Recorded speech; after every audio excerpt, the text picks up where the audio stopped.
Ramai orang yang seluar dalam dia, underwear dia kena air kecing, dia masih guna untuk solat. Itulah orang yang kena katok azab dalam kubur.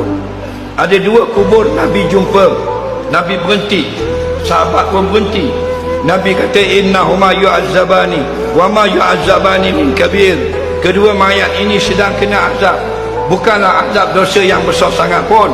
Amma ahaduhuma, adapun salah satu mayat ini la yastanzih anil bauli, dia kencing tapi basuh tak betul. Nampak lagi? Kencingnya terbasuh tak cuci, atau air kencingnya kata ulama kena peha dia atau kena pakaian. Termasuk yang kerja pergi kerja pejabat, bang, kena di underwear air kencing, lepas tu zuhur semayang. Faham lagi? Itu masalah.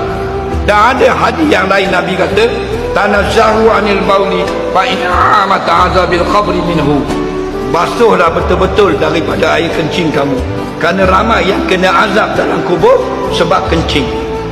Nampak? Kan jelas.